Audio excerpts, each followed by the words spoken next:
What is up, guys? Today we're going to be building a cheap Division 1 squad builder. This one's going to cost around 21,500 coins. So if you don't really want to be spending that much on a cheap Division 1 team, there are a few players that you can replace if you want. However, I would recommend just keeping the squad as it is and spending the full 21,500 coins on the team. So starting off in goal, we are going to be going with none other than Handanovic, and this is actually his non-upgraded. He does have an upgraded card that runs around 1,000 coins more, or 1,500 coins more, but I'm fine with his regular card. It's like 1,500 coins, so I would definitely recommend it.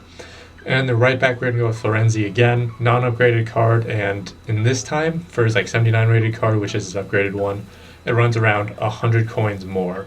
So if you really want to, which I would recommend doing, just spend 100 coins more on his upgraded card.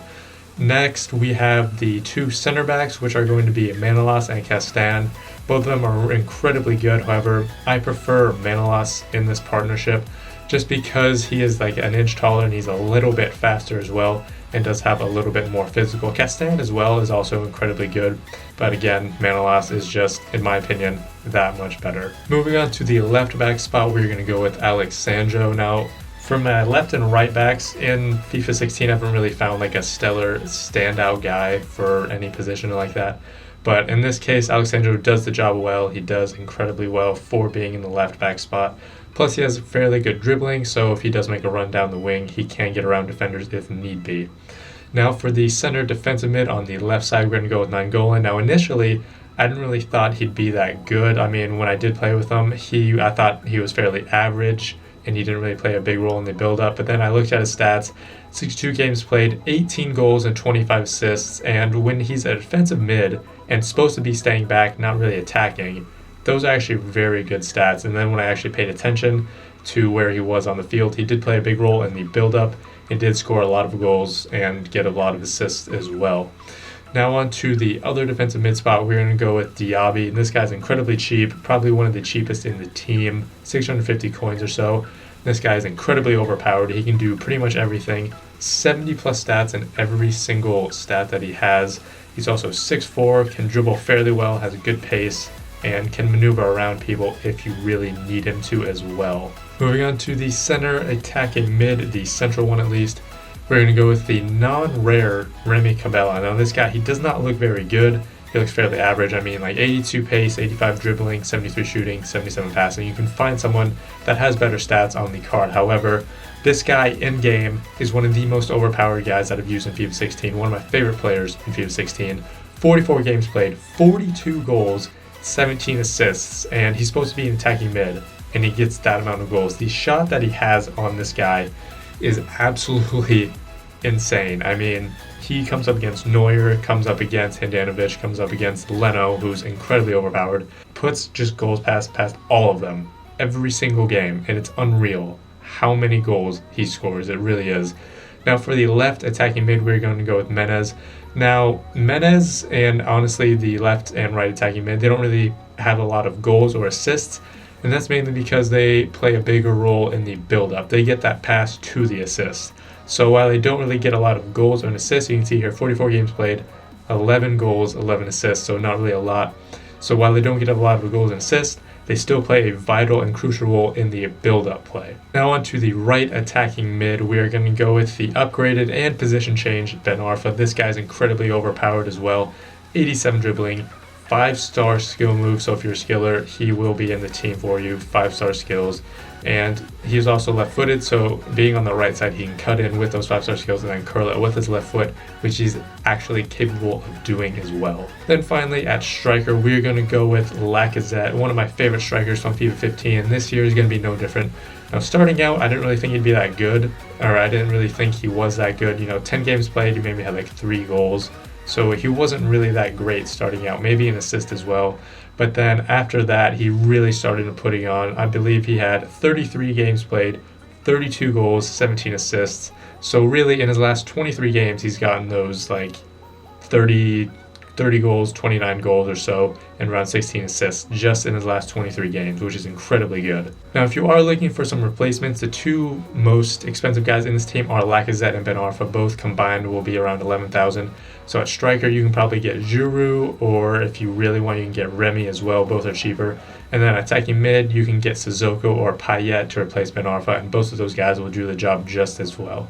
Now onto the instructions for the right and left back. They are both at stay back while attacking. I do prefer that. And then for the center defensive mid, they are also both at stay back while attacking, mainly because for the build up as well. And if someone gets forward, the other one will get back as well. Now for the center attacking mids, I don't have them on anything. I haven't changed anything. They're for default settings because I prefer that. They just do well there. Then finally for the striker for Lacazette, he is on stay central and target man, mainly for the build-up play, and so then the other attacking mids kind of get around him and then he can just lay it off. Now being in Division 1, you are going to be coming up against good teams. Now just like this, Neymar, Royce, Donovan up front, obviously incredibly good, and obviously they're going to be making shots like this. You can't really stop that, and it was kind of lucky because it was off of Royce's weak foot. He doesn't have a great weak foot, it's like 4-star, or it's 4-star I believe, but it's not really going to be happening that often unless it is an incredible goal, which that was. Now, what I really like about this team is that on corners, they are incredibly good. I have not found a really team that I really liked on corners, and in FIFA 16, they've really nerfed it as well. Corners are not as OP as they were in, say, FIFA 14, but in this one, they do work. The team works with it because of Manolas and Castan. Manolas specifically, he does get a lot more, but in this case, it was Castan. He does get a lot of headers, and especially being 6 foot, it really surprised me. So you probably will find a lot of like header goals, or you will find a lot of clearances by Manolas and by Castan as well. And what I really like in this team as well is the vertical compactness, basically.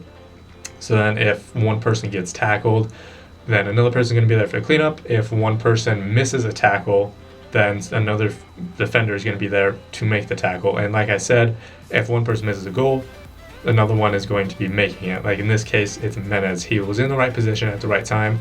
Like I said, doesn't get a lot of goals, but in that case, he does get that goal. And Ben Arfa, 5-star skills, cuts in. And this is what vertical compactness can also do, that tiki-taka play. And because of like that tiki-taka goal, it looks beautiful. They play beautiful soccer. It's absolutely fantastic, which is one of my favorite parts of finding like a really good team that plays together. If you can actually make and replicate that what they do in real life, that's what FIFA is. That's pretty much what you're supposed to be doing in FIFA. So that was the game. Nainggolan man of the match, and Diaby with the second highest rating. Now I believe in this game I really wanted Diaby to be man of the match. Nainggolan did incredibly well. Both of them did incredibly well. However, I feel like Diaby and Nainggolan should have been switched for ratings at least. Nainggolan, again, was incredibly good. However, Diaby made a lot more interceptions, maybe like 5 or 6 interceptions in the midfield that did lead to at least chances and in some cases goals as well. So that's going to be it for this squad builder, you guys. If I had to say like one con, then it would probably be like there's no standout fantastic players in this team to really go to. I mean, obviously there's no like Ronaldo or Messi, but in a cheap squad builder, you don't really expect to have those type of players in there either. But some pros, everyone's incredibly good, everyone's overpowered, it's cheap, like I said, only 21,500 coins. And vertical compactness, they play incredibly well. They play quick tiki-taka football if you really want that. If you don't, you can probably make the center attacking mids go out wide if you want to have some wideness as well. Now, if you want like a specific review on a certain player, just let me know in the comments down below, whether it's for this team or any other player, whether if it's like a low overall. I've tried a lot of low overall or just mid overall people because I want to find like that really good beast that's pretty cheap as well. So if you should leave their name down in the comments below, I will definitely try to find that. So that is going to be it. Thank you guys so much for watching. This has been DMG. Peace. Okay. Yeah!